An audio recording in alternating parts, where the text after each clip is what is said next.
All right, welcome back. Yes, indeed, Ali Aide joins us next. He is the Special Assistant to the President on Public Affairs. Good morning. Thank you for coming on today. Good morning. Thanks for having me. So I'm not sure to ask if party officials were shocked at the scenario that played out in Minna, Niger State capital, yesterday.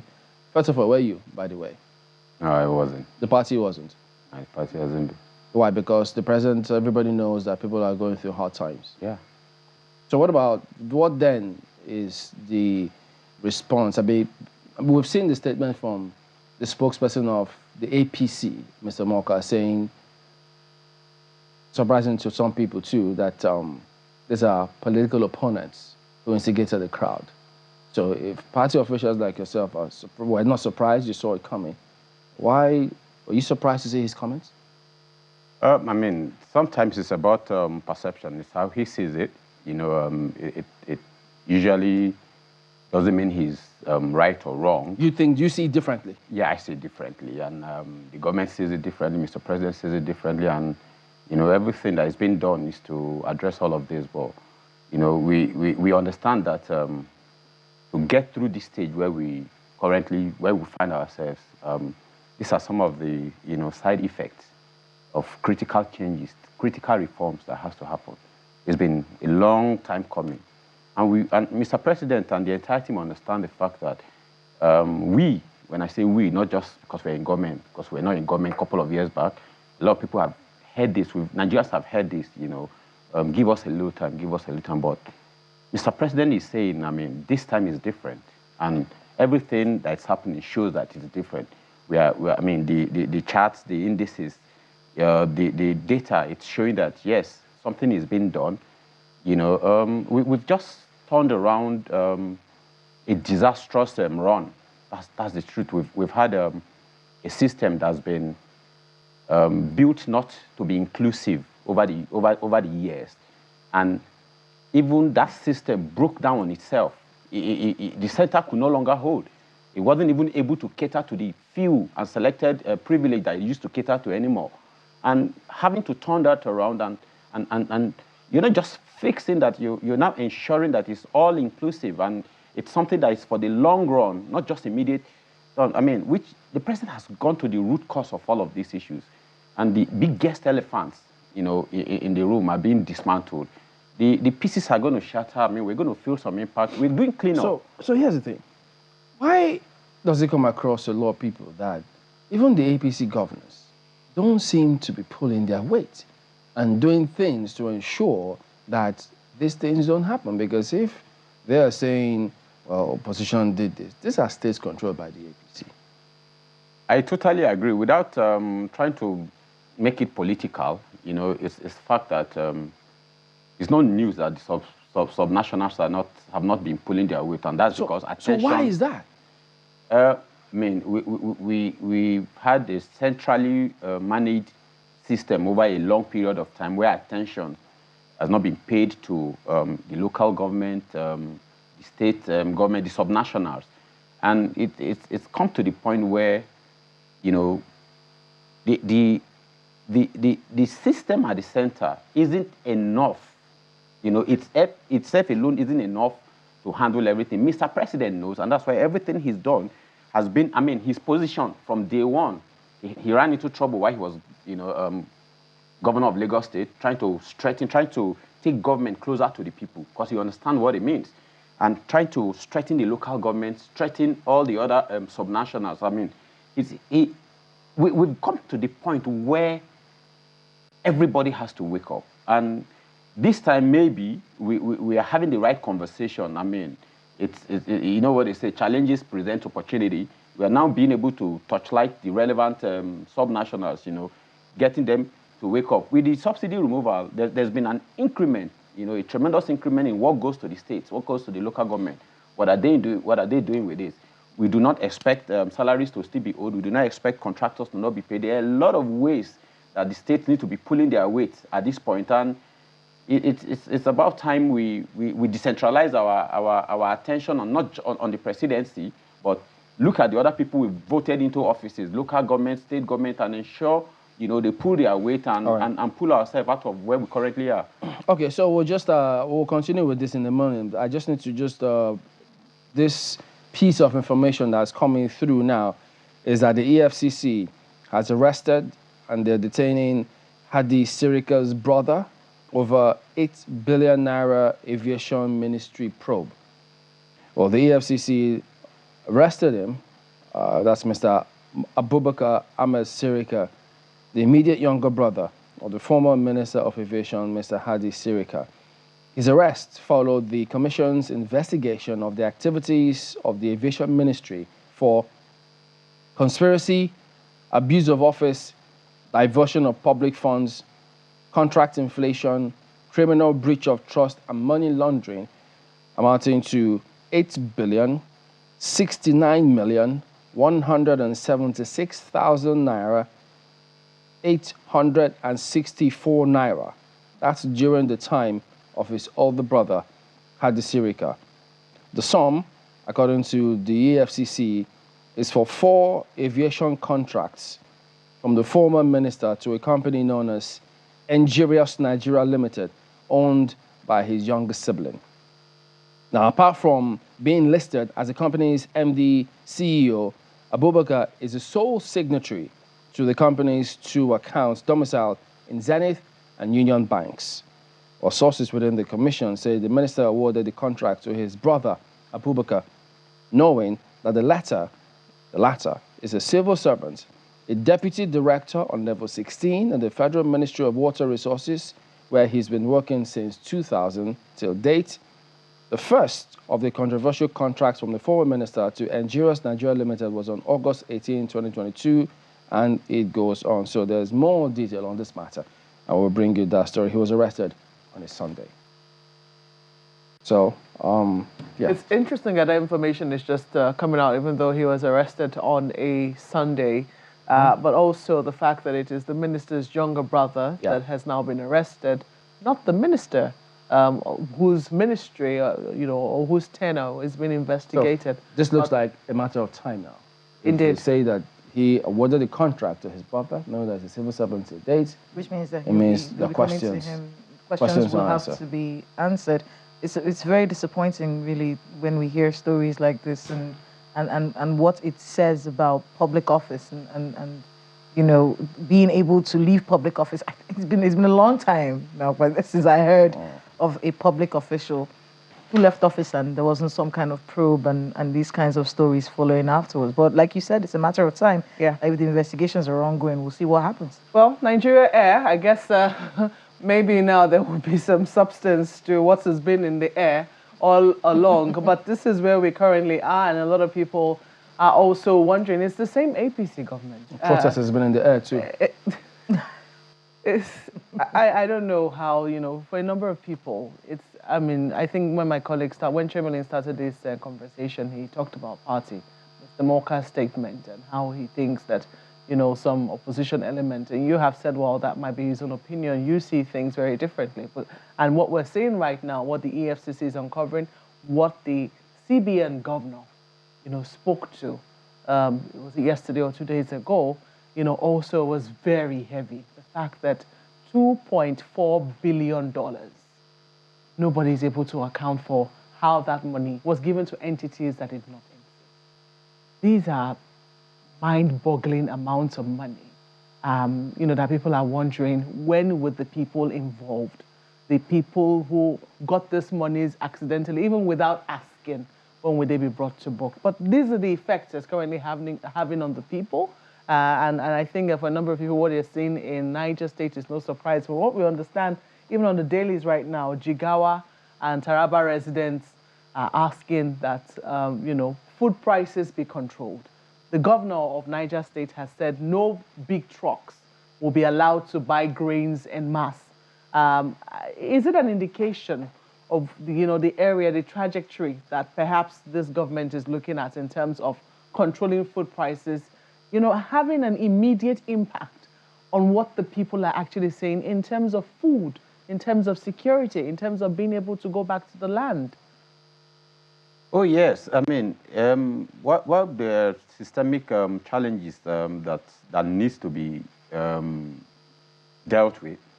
There's a human challenge, there's the us issue, you know, the greed in humans. And we've been here when palliatives were hoarded, when people actually needed them, and months later, we saw them out. I mean, that's no precedent. No precedent who would, you know, give these things to be sent to the people and ask people to hoard them. No, that's, you know, it's the way we are currently built.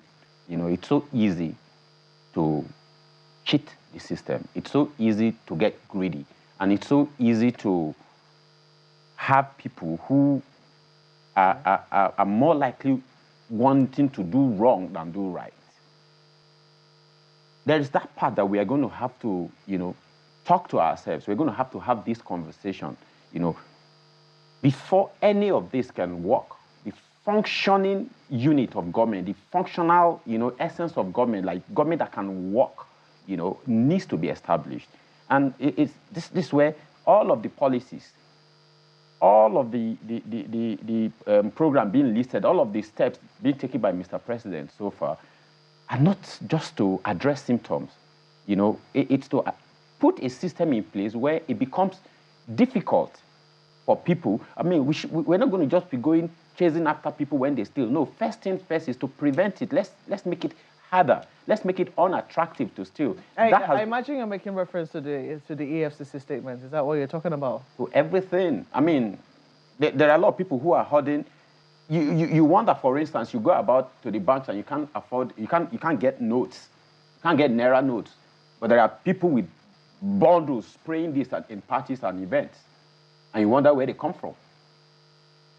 And you know, for many months, you were on the set of this program. You were canvassing very passionately for the election of President. Mr. President, yeah. Exactly. And this is where you currently are now, still looking at the problems. You're hearing this sort of information. First, we had to deal with the scandal that erupted under the Ministry of Humanitarian Affairs.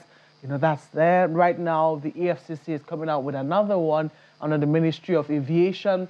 As somebody who canvassed for your party, for the election of President Bola Tinubu on the platform of your party, are you embarrassed?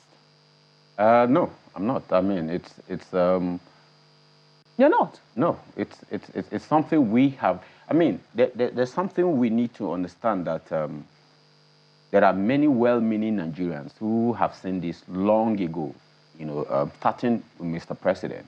You know, if you backtrack his, you know, adventure in politics, if you go back to the very beginning and you look at everything he's done, I mean, there's been consistency. It's been for the fact that he understands, you know, what our challenges are. And he understands his ability. He believes in his ability to rally the nation, you know, to get ourselves out of this. And the steps he's taking to be successful, even on a personal ground already, you know, tells us that, okay, it's a man who knows what he's doing. He takes his time to plan. He sets out what needs to be done. It's not because sometimes when we talk about... I'm not talking about Mr. President. I'm talking about all of these other lieutenants who belong to the same party as you do, as Mr. President does, and knowing that, you know, despite all of this, because people saw some of these things, people said how, you know, we're wondering how it was that a country that had been so, I don't want to say badly run, but I'm looking for another term. I can't. It has been. I mean, we should tell the truth. It has been badly run. Yeah. You know, that under a particular party, and these are some of the things that we're beginning to hear. You know, the results. That you say that, you know, they belong to the same party as yourself, and you say, no, I'm not embarrassed by it. No, let me. At the minimum. And embarrassment is, I don't want to use the word ashamed. Did you expect it? Embarrassed, but at the minimum. Now, from a personal point of view, like I said, and I know many people aren't, I mean, it's heartbreaking, but am I embarrassed? No, because... But you're heartbroken. Yeah. It's painful. Why is your heart broken about it? Now, I'll tell you, because for certain individuals who were very close, I mean, they might not have been very close to Mr. President. You know, look at the humanitarian crisis, for instance. I'll say this anytime. Aide wasn't always an APC member. Let's get that right. Betta Edu moved into the party where the governor moved into the party. Betta Edu became woman leader. Many of us didn't agree with that, you know, her emergence as woman leader, where she was nominated for ministerial slot. Many of us didn't agree with that, and we made that point known internally. And we had reasons to make those points known. Having said this, I mean, what was the reason? No, just before you even go to the reason. Are you saying? Sorry to interrupt you now, because you're about. It seems you're about to disown her and say, look, it's because I never owned her. No, just a moment. You never owned her. No. In other words, you are clearly disowning her because she used to be in the PDP. No, is that correct? I am saying the fact that we have a party, the fact that we have a government. I mean, the president has tried so much to bring the country together. I mean, in such a way that we've seen appointments from different political parties. Even within our own party, nobody can come out here and say that, oh, we think we are all the same, or we think we are all thinking in the same direction, or we think we all understand Mr. President's personality, his vision. No, there are always going to be one or two or three people who aren't going to go in the direction that we are all going. Let's not pretend that we don't find these people in our homes, in our everyday life. We didn't get here by accident. That's the truth. Mr. Audu, are you questioning the decision of the president? No, but Mr. President has never said he knows it all. He has always made it known that he appointed ministers. Yeah. You say you're not happy with that appointment. That's the way it comes across. Yes. I mean, if you understand clearly how passionate I marketed Mr. President, but because I have seen people he's worked with, I've seen how he works, and I've seen certain people who association, you know, didn't quite align with my theory or with my understanding of people who understand what is ahead of us, who understand the urgency, who understand what. So you think Mr. President should not have appointed her? In a personal capacity? Oh, yeah, if I was a president, I probably wouldn't. But he has his reason. He is the man in charge. He knows better than I am. And your only reason is that she used to be a member of another political party. But there are people within your own political party who have been with Mr. President for so long, and still, well, maybe not this current president, but even with the past president, and who have huge question marks on their accountability process, on their stewardship. So far, so good. One of them was just beginning to see an associate of one of them being, you know, arrested by the EFCC. Isn't it hypocritical at the minimum to say that, oh, because she came from another party, that's perhaps why? No, so that you don't misunderstand me. I mean, I said that because you mentioned us being, you know, succeeding our party, but I am telling you that even within our party, there are people who are going to fall short. However, I just needed to point that out, that if you look through, there's one reason many of us went out against all odds and fought or campaigned vigorously for this, Mr. President, because one thing has been consistency. You know, because we understand the fact that any individual, any leader, any political leader right now who has had to change party once or twice, you know, had to run away from an issue in that party to make them want to seek another platform. All right, well, these issues aren't, aren't peculiar to any of these parties. To some people, it is a general it will sound issue. like you're blaming these economic challenges on the rain. They just want you are elected, your party is elected, they need to address it. Period. So whatever they do, however they do it, they need to fix the challenge. That's what people want. Exactly what Mr. President is doing. And while we're doing this, you know, it is clear that within few months of his reign, these issues are being, you know, these issues are rearing their heads and are being addressed. And he's putting system in place to prevent reoccurrence in the future. And that's... I like your comment.